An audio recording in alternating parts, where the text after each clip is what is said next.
Está cumpliendo años y Moy estuvo por allí. ¿Cómo estás, Me fui Moy? al Primero, salón. hola, Moy. Hola. Bueno, sí, nos fuimos al Salón Pueyrredón a entrevistar a Batra, uno de los dueños y fundadores de ese mítico lugar. Sí. Que, bueno, tuvo. La primera sede del Salón Pueyrredón fue en Pueyrredón, casi Córdoba. Creo que por eso se llama Salón Pueyrredón, Se llama, sí. justamente. Después tuvieron una breve mudanza a Mitre al 1500. Y después es cuando llegan al lugar más conocido, en donde estuvieron todos estos años, que es en Santa Fe 4560, pleno Palermo, cerca de la estación Pacífico Sí, de Puente tren. Pacífico. Una zona bastante careta, digámosle, para mí. O sea, yo la veo como una zona medio, Sí. No sé. Ahora está un poco para más mí, careta. no sé, hay un KFC enfrente, no sé. Es Entonces que es como- eso antes no existía, antes era un poquito más trash. Plaza Italia era un poquito más trash.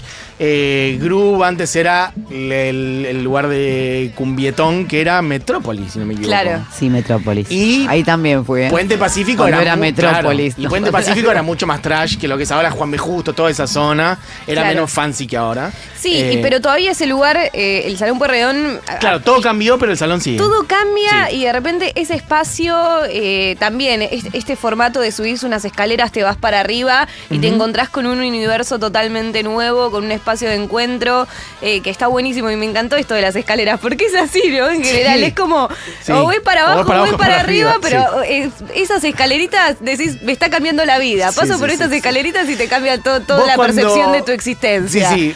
Cuando ves una escalita decís, esta noche va a estar buena. Sí, total, Esta total, noche, total. Esto va a estar bueno.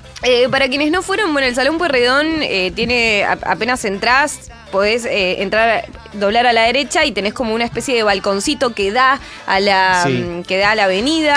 ¿Querés, antes de meternos Sí. más con la entrevista, porque Jupi tenemos algunas imágenes de, incluso de antes de, salvo que vos hubieras pensado meterlo en algún momento, pero de imágenes de antes de que armaran el salón, de cuando lo están como en obra, está todo Sí. como hecho pelota. Sí. Esto es un archivo espectacular. Esto es el Salón Pueyrredón antes de que lo armen.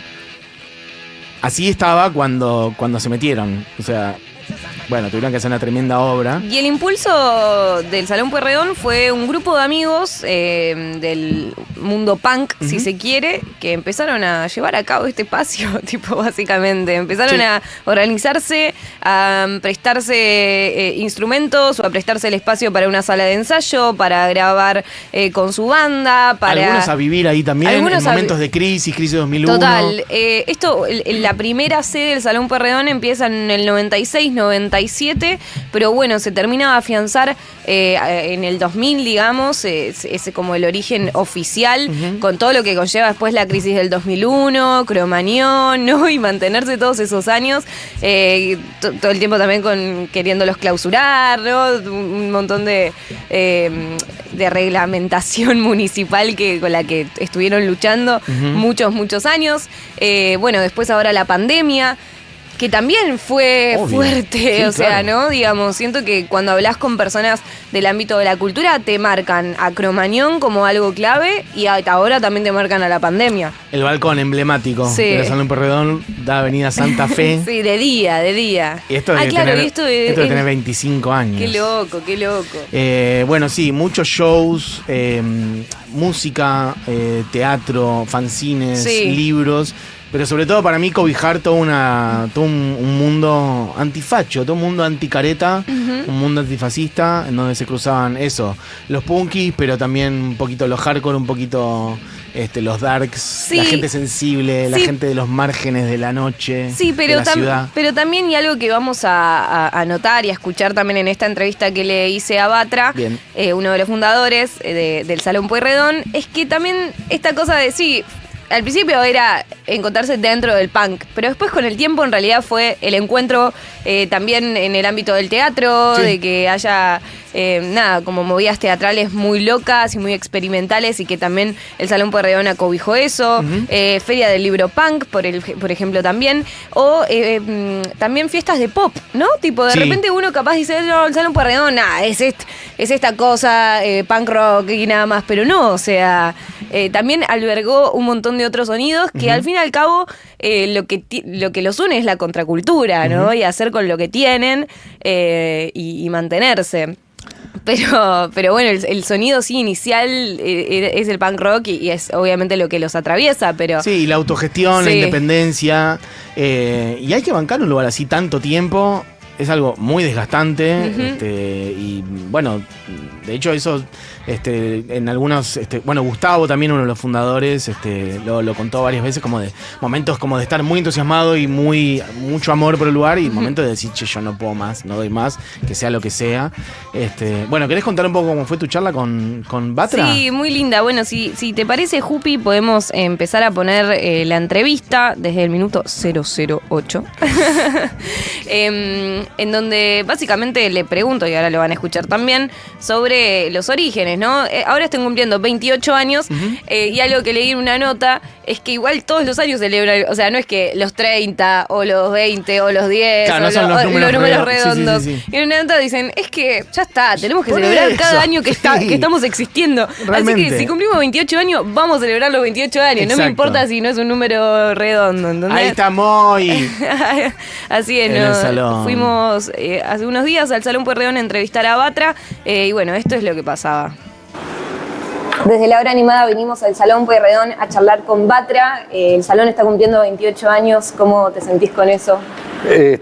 Raro, porque la verdad que nunca pensamos llegar a cumplir 28 años. No sé si pensamos alguna vez cumplir más del primer contrato. Pero bueno, acá estamos. Pasamos un montón de cosas y pasó mucho en 28 años. Generaciones y ha cambiado mucho las cosas. Me gustaría, para quienes no conocen al Salón Pueyrredón, que cuentes su historia. Todo empezó en 1997, pero después se fueron Claro, mudando. lo que pasa es que el Salón Pueyrredón empieza con Gustavo, con Guille, con Ricky, con el Llama, con Martín, unos chicos que hacían fiestas en otro lugar y alquilaron una casa para hacer fiestas y vivir, algunos vivían ahí. Y ahí, como en ese lugar se ponía la música que no ponía en otros lados, fue siendo el punto de encuentro de un montón de gente. Yo caí en el año 98, 99 ahí, porque ponían la música que no ponían en otros lados, y iban músicos amigos. Siempre fue como un club de músicos, más que nada de punk rock en un momento, bueno, ska y todo, subgéneros, surfer y de todo, ¿no? Y era un lugar muy, muy copado, porque escuchaba esa música, en ningún lado la ponían. Y ahí fuimos haciendo amigos, y yo empecé trabajando en la barra ahí, y después fui quedando, y se fueron gente que se fue subiendo y bajando del colectivo, por decirlo así, y terminamos quedando, bueno, después nos mudamos a esta dirección en el 2001, que también estábamos ahí con Gaby, con Edu, y también quedó Gustavo de la otra camada, y conmigo. Bueno, y así empezaba esta nota con Batra, llegando ahí al momento crucial que era el 2001, ¿no? En donde se mudaron en ese año tan clave para nuestro país, ¿no? Y tan complicado. Y esto de decir, bueno, no pensábamos que íbamos a pasar el primer contrato. Y ahí están. Y menciona este lugar, él que empezó trabajando en la barra, ¿no? Y después se convirtió en uno de los responsables y fundadores y quien se puso al hombro con los otros fundadores del Salón Pueyrredón, ¿no? Y de desarrollarlo. Y decía esto de, bueno, y me encontré con un lugar en donde escuchaban la música que no sonaba en otros lugares, y que ahí encontré mi espacio. Y además, no solo la música, sino también, viste, cuando a veces sentís que encontraste un lugar donde querés estar, como que funcionan los códigos que vos querés, la gente no se jode, no te miran como te miran en otros lugares, no te tratan como te tratan en otros lugares, como para mí el Salón, bueno, como muchos otros de los que estuvimos hablando recién, son espacios como de genuina libertad, ¿viste? Como de decir, che, acá estamos todos, somos todos muy distintos por ahí y estamos todos bien. Y cada uno en la suya y a la vez todos bien juntos. Y le pregunté sobre esta música o estas bandas que escuchaba y que un poco hizo que se quede en ese espacio, que encuentre su identidad ahí. Y cuando decís música que no pasaban en otros lugares, ¿qué música, qué bandas? Todo punk rock, 77. Y lo que es el 80, mucha música de los 80, el post-punk, Britpop, no sé, More Revival, Power Pop y todos esos géneros así. ¿Y qué bandas se te vienen a la mente? así de tocar de lander de acá. Sí, no, de lo que con lo que te No, encontraste en ese no sé. momento decías. Bueno, hay mucho Buzzcocks, Undertones, Steve Littlefingers, Night Night Night, Larkers, todas bandas como que no eran los Sex Pistols y los Ramones, digamos, o The Clash. Obviamente The Clash, fundamental en la historia del salón, porque Gustavo siempre fue súper fan. Yo en el lado del punk rock en un momento, en esa época de los 90, estaba muy metido con lo que es el rock radical vasco y toda la movida de habla hispana, que había el punk tan grosa que hubo en medio de los 80 y ya para principios de los 90 muy fuerte, que también en Argentina en los 90 hubo todo un movimiento así punky bastante interesante y bueno, ahí a los 20 años es lo que viví yo con mi banda, con El Sepulcro. Gustavo arrancaba ahí también con Responsables, y bueno, hay un montón de bandas con las que hacíamos colectivo, tocábamos juntos y en un principio también tener un espacio para tocar nosotros era algo bastante, un sueño, ¿no? Era hecho realidad. O sea, eran un grupo de amigos, vos te encontraste con un lugar en donde escuchaban la música que a vos te gustaba y también quizás encontraste tu identidad y tu vida ahí. Y me fui formando, claro, sí, yo me fui formando. Me atravesó toda mi vida, yo tengo 51 años, el salón cumple 28, así que imagínate que es más de la mitad de mi vida, es toda la vida. Porque el Salón Porredón es una parte en la que yo era punto de encuentro, formábamos, podíamos tocar, teníamos el ensayo para ensayar. Y bueno, uno ha tocado con otra gente, también he hecho proyectos, bueno, siempre todo yo tenía mi sala de ensayo, después se transformó en estudio de grabación, grabábamos bandas de toda esta gente que nos íbamos conociendo, fuimos a hacer nuestro propio mundo al margen creado como nosotros creíamos que estaba bueno. Crear nuestro propio mundo al margen, un mundo en donde, bueno, hacíamos las cosas que creíamos que estaban bien y lo que estaba bueno. También le seguí preguntando, ¿no?, sobre esta cuestión contracultural, y ahí él menciona esto que ya mencionamos hace un ratito también, que es Radio de Salón, esa radio que pusieron en el último piso. Propia movida que ustedes capaz. Sí, a nosotros nos movía mucho el hacer y el no ver imposibles a la hora de hacer un proyecto, como acá tuvimos la radio del Salón, que la pandemia quedó media truncada y ahora volverá, que era una radio que no sé, desde que arrancamos acá, no sé cuántos años estuvo transmitiendo en vivo cuando había muy pocas transmisiones en internet y transmitíamos los shows desde el escenario. O sea, arrancaba el bar y cambiaba la música del bar y arrancaba y vos de donde estuvieses escuchabas la banda, escuchabas la música, después cambiaba a una música aleatoria, después hubo un montón de programas, bueno, y como que nunca vimos imposibles en nada, en generar un espacio ni en abrirnos espacio tampoco con el tema de la radio o con las producciones de los shows y abrir las puertas siempre a que gente... Le dimos espacio a gente que en otros lados no le daban espacio por censura o porque no era parte de lo que gustaba del arte en ese momento.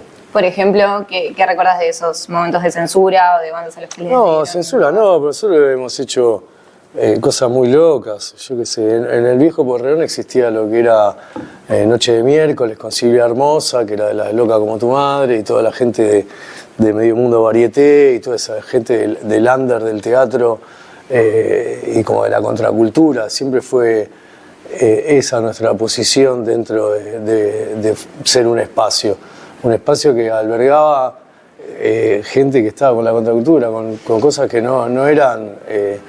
no era la música que escuchaban todos, no era el arte que curtían todos, no era políticamente correcto para algunos, ¿entendés? Y siempre fue irreverente, transgresivo. Entonces siempre la gente que paró acá fue para ese lado. Entonces, desde los ciclos de literatura, un montón de obras de teatro medias locas, y pasaron un montón de cosas así, no sé, el under del teatro también ahí todo, presente, todo. ¿No? Esta cuestión de la varieté, algo que nada, que aparece mucho. La contracultura en general, le usa mucho esa palabra. Sí. Eso, no estar atrás como de lo... O buscar cosas que no fueran eso, lo comercial o lo que estaba de moda o lo que sea. Me gusta que él decía obra de teatro medio locas. Medio locas. Sí. Y bueno, también tocaron bandas de afuera y era un espacio de contención. De repente eso, como todas las capas y todas las aristas que hay y que se pueden generar desde un punto de encuentro físico y además con personas construyéndolo y estando ahí. Sí. Y esto me decía al respecto. Muchas cosas, y después bandas de afuera que venían y tocaban acá porque pasaban por acá, querían tocar acá. Se genera como un mito, yo creo que propio del que encuentra un lugar donde es representado y donde es contenido, entonces se siente en casa, ¿viste? Entonces es como una gran embajada de la contracultura. Y eso nos pone, es lo que más nos da orgullo hoy por hoy. Bien, estamos escuchando a Batra, uno de los fundadores del Salón Pueyrredón, que también hablaba de un poco del 2001, de sobrevivir a la pandemia, un poco de lo que tuvieron que surfear para mantenerse vivos. Como los grandes obstáculos en distintas épocas. Los momentos claves, lo seguimos escuchando. Es real, porque nosotros cuando abrimos acá en el 2001, al toque empezó lo del corralito. Nosotros el 2002 la pasamos re como el orto. Y acá hacíamos encuentros de trueque y hacíamos un montón de historias solidarias entre las que subsistíamos nosotros y subsistía un montón de gente. Y nos sobrepusimos a eso y después vino lo de Cromañón y estuvimos perseguidos porque la municipalidad también se dio cuenta que no tenía reglamentado este tipo de espacios y lo cerró y estuvimos 1 año y medio sin poder tener espectáculo en vivo y también a la larga agrupándonos con diferentes cámaras hasta que esto decantó en Clumbi, que la Cámara de Club de Música en Vivo, logramos hacer lo que escribir o reglamentar las leyes que hoy por hoy rigen para los espacios, que es Club de Música en Vivo y los teatros independientes. Varias agrupaciones, MECA también estaba, varias agrupaciones empujamos esto, pero bueno, recién, no me acuerdo cuándo salió, pero por ahí como 2007 salió el tema de esta reglamentación que al principio no estuvieron bien hechos, se fueron corrigiendo. Se puede decir como que somos pioneros en esto, ¿no? Y sobrevivido a lo de Cromañón, también sobrevivimos a la pandemia.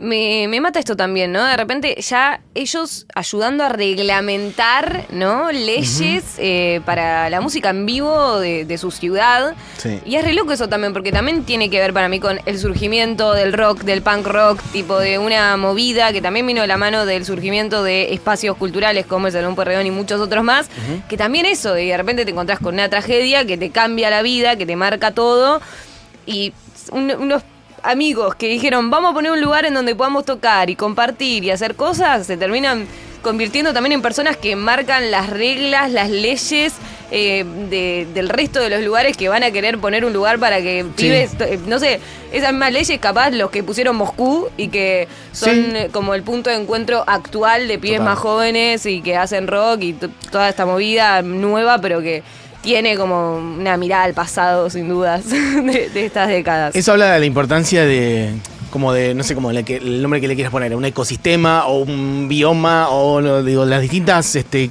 actores involucrados, porque a veces, obviamente, los reflectores se concentran en la música o los artistas, pero también son muy importantes quienes tienen un lugar para que los artistas puedan tocar y que esas personas puedan hacer su trabajo de la mejor manera, además de todos los oficios que están atrás de eso, desde el sonidista al iluminador o el escenógrafo o lo que sea. Bueno, los medios de comunicación también, ¿no? Digo, para que se retroalimente toda esa rueda.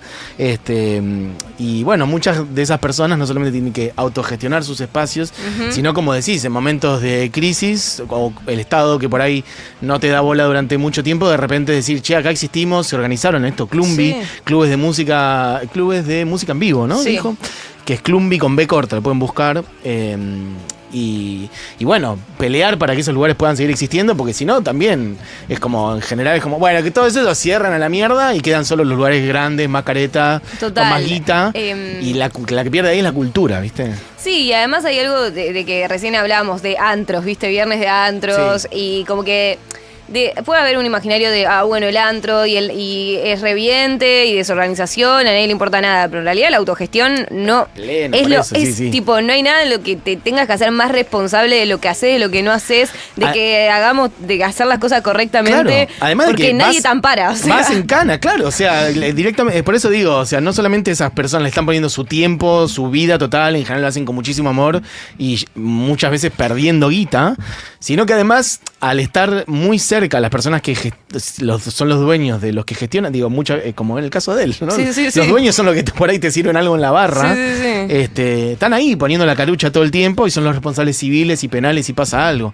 Entonces, para mí todo eso tiene un valor enorme, porque Total. vos sabés quién es el dueño de, no sé, del Movistar No, Arena, por no, ejemplo, de Luna Park, donde ¿Quién es? vive, cómo es su cara.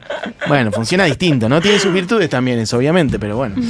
Y sobre Radio de Salón también desarrolló algo muy lindo que era sobre las telecomunicaciones y cómo a él le gusta mucho ese desarrollo también, ver. y esto contaba.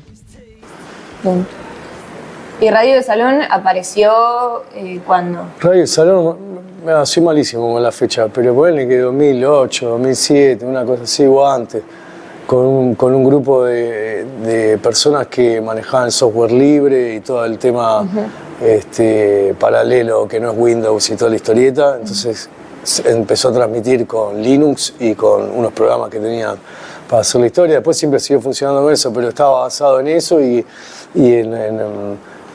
nosotros hace muchísimo tiempo con Gustavo queríamos tener una radio pirata porque venimos de otra época. Entonces cuando entramos a averiguar para poner la antena, todo ya, ver cómo lo hacíamos, todo, apareció uno y dijo, no, flaco, es por internet la movida. Se hace así, lo escuchan todo por internet, bueno, y empezamos a hacer con eso. No sé, estuvimos más de 10 años cumplió la radio, pero después, bueno, quedó en un proyecto que va a volver en otro formato, con las transmisiones en vivo, el escenario, con un canal de YouTube y una historia, pero bueno, estamos en proceso de eso. Siempre algo queremos seguir haciendo. Pero por el hecho de la difusión, ¿viste? Porque me parece una herramienta terrible poder, que en Japón, por decir una boludez, hoy a la noche vean lo que pasa en vivo, mirando la pantalla, yo qué sé. A mí, no sé, seré de otros tiempos, pero me sigue conmoviendo el tema de la telecomunicación. Me encantó esa frase a mí. Me sigue conmoviendo el tema de la telecomunicación, me parece una frasaza. Una frasaza. Una frasaza. Me siento Same. muy representado. Sí, nosotros, sí, aguante sí, la radio. Comprando aguante la estampita. Me siento yendo al correo a mandar una carta. Además, eso que dijo, de que en Japón estén viendo en vivo lo que está pasando acá. Es como esa magia, que es la misma magia de la radio del primer día. Claro, pero hace Sí. 40 años. Pero, Claro. bueno. Nada, hermoso, hermoso. Y eso de que le dijeron que él estaba como en las radios. En los 80s, 90s se les decía radios truchas a las que no tenían licencias, Claro. pero todavía no existía internet. Entonces él dice como que quisieron poner una radio y empezó a pensar en una antena, etcétera. Y siento que también es parecido con el origen de Futurock, porque nosotros al principio dijimos, uy, tenemos que poner una antena, empezamos a buscar estudios para poner una antena, etcétera. Y en un momento dijimos, no, es internet. Y ahí también él dijo que alguien le dijo, no, No, esto se aparte hace lo que así. conlleva tener una antena, No. el tiro que puede tener, o sea, no. La guita que tiene que poner. No No lo hubiéramos podido, nosotros no lo hubiéramos podido hacer de ningún Y si modo. lo podías hacer con una antena corta, de alcance corto, tampoco Sí. llega. No, ¿entendés? claro, es como, freeway, ponele. Claro. Tenés 30 cuadras a la redonda donde se puede escuchar. Y aún así También es una radio de barrio y tener un torrista, o sea, hay una... Es una infraestructura, Es una infraestructura sí, enorme que se tiene que mantener muchísimo y lo tenés que apoyar en todo caso siempre con internet, así que... Sí, claro.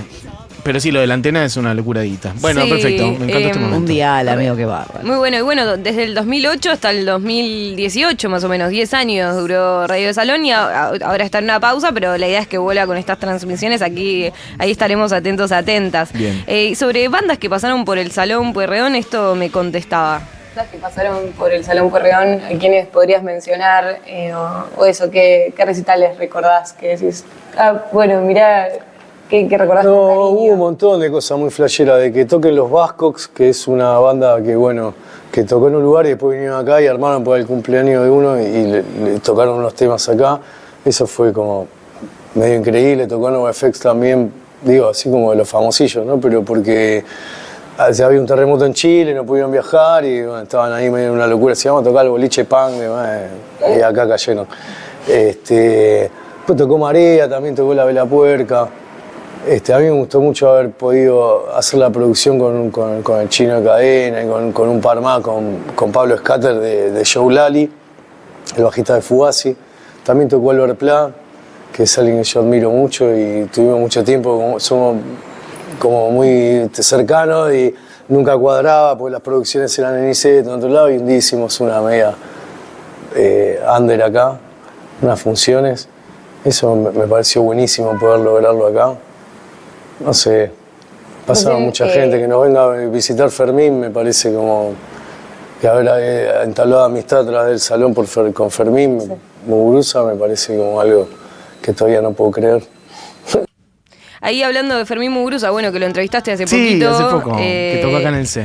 Que me encanta porque él empezó contando que la música que a él le gustaba y que empezó a escuchar en estos lugares eran Buzzcocks, era, bueno, el punk vasco, y de repente al final de la entrevista me termina diciendo tocaron los Buzzcocks. Claro. Tenemos una amistad con Fermín que es increíble y viene y cada vez que viene nos viene a saludar al salón. Como concretar un sueño, ¿no? Es súper hermoso eso. Y sobre bandas de punk rock nacional también le pregunté como para tener esta visión también. Y recién mencionabas a Cadena Perpetua del punk rock nacional, ¿cómo recordás esos momentos? Y tocaron todos acá, aparte como somos muy contemporáneos, somos todos como amigos y han parado. En otro tiempo, yo qué sé, el salón es como que abríamos y venía toda esa gente. Pues han pasado generaciones y la gente es más grande y bueno, ahora es más una sala de concierto que convoca, depende lo que haya el día y viene el público más diverso también. Está buenísimo, nosotros... Si bien estábamos como en la batea del punk, era porque no dejaban poner punk en ningún lado, pero nunca fuimos gente que solo punk. O sea, somos totalmente de puertas abiertas, soy mucho rap, tango, teatro, lo que sea. La discriminación era de que el punk no querían el punk en ningún lado. Nosotros siempre le abrimos las puertas a todo y no sé, mismo ahora todos los meses toco una vez por mes, toco Fama y Guita, que es una banda que para mí es lo más punk y trasgre que hay ahora. Es lo más. Y nosotros amamos eso y eso nos dio como una vida también de que venga gente muy joven a flashearla y a ser totalmente libre de expresarse como quieran. Bueno, también hacían como fiestas de pop, ¿no? Digo... Claro, sí, bueno, también teníamos nuestro aporte bolichero porque está Diego Chamorro que hacía pop de salón y ponía todo Britpop. Y ahí también se armaba terrible boliche los sábados a la noche con la joda del Diego. Sí, sí. Además, en una de esas fechas que estábamos medio en revival de los 90, lo trajimos a Machito Ponce a cantar. ¡Machito Ponce! Tremendo. Me mata. Es buenísimo el nombre que tienen porque tienen radio de salón, hacen una fiesta que es pop de salón, todo queda increíble, gran nombre. Sí. Y ayer Barbie también mencionaba a Diego Chamorro también, sí, que pasaba música ahí. Y esta cosa que mencionaba también que estaba buena, que es tipo, sí, pero no era solo punk rock, también había pop, también había música bailable, Machito Ponce, de repente como que se abrió. Machito Ponce me descolocó, no me la esperaba, no la vi venir. Y bueno, tenemos el cierre que tiene que ver un poco con Cromañón. Yo como un poco, no sé, poniéndome como una bandera de generacional de alguien que no vivió Cromañón, creo que está bueno cuando te cuentan un poco cómo fue y qué consecuencias tuvo. Muy bien. También hace como un pequeño análisis de la actualidad para él de la escena musical y bueno, cierra así esta entrevista. Sí, y para alguien, por él, si hay alguien de 20 años viendo esto que va a recitales y que capaz no sabe lo que fue el cambio que se vivió en Cromañón, ¿cómo se lo contarías? No, lo que pasó que hubo mucho tiempo sin espectáculo, no había salas que abrían porque salieron a cerrar todo dándose cuenta que no tenían ninguna nomenclatura o digamos norma para darle habilitaciones a los espacios que sí estaban funcionando hace muchísimos años dentro de una normativa que ellos tenían planteada. Entonces nada, lo que se llegó a hacer es que tengan una lógica de seguridad a los espacios, que cumplan con unas normas de seguridad tanto en el camino de evacuación y en la capacidad que tengan con respecto a la salida de evacuación de los lugares y las normas de seguridad lógica que la reglamentación, los matafuegos que es ahí, las luces de emergencia, bueno, hay un montón de casos puntuales más, pero que también vale aclarar que quizás en otro momento de la historia no eran para los que abrían tan relevantes. Nosotros sí teníamos, pero otros lugares quizás no tenían las normas tampoco estaban escritas ni tan claras las cosas. Pero bueno, nada, es bueno el punto que nos encuentra hoy, que hay un montón de espacios abiertos y que hay en Buenos Aires cualquier cantidad, que la gente puede expresarse y que hay más contención para el artista a la hora de mostrar su obra. Y eso me parece súper. También me parece súper que no existen tanto las bateas, ¿viste? Como que el punk, esto, lo otro. Ahora todo mezclado y me cabe mucho más porque todos podemos disfrutar de toda la música y la música es como estado de ánimo y no es valedero clavarse en un género al pedo. Y ahora creo que los jóvenes escuchan de todo, mezclado. Y eso está bárbaro, eso está genial. Tanto la vestimenta como la música, todo. Eso me parece súper positivo. Me parece que soy algo copado.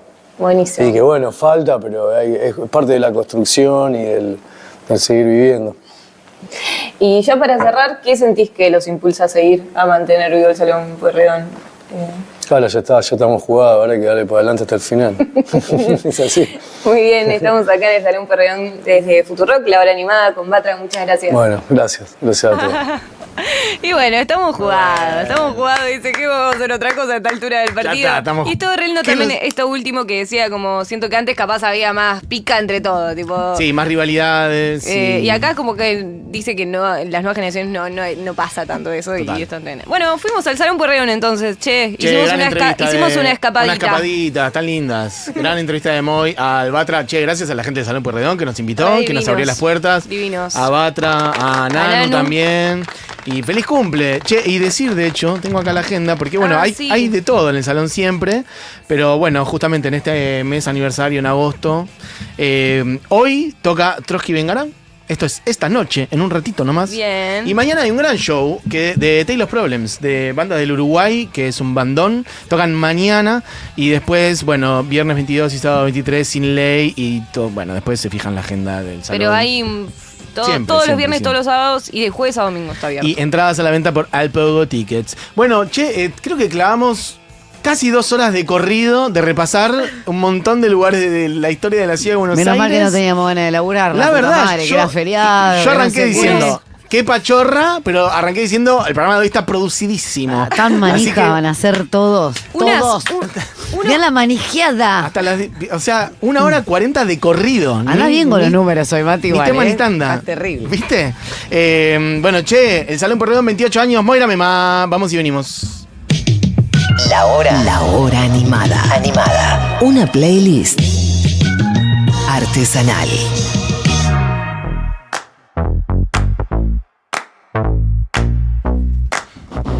Lo tengo. ¿Qué es lo que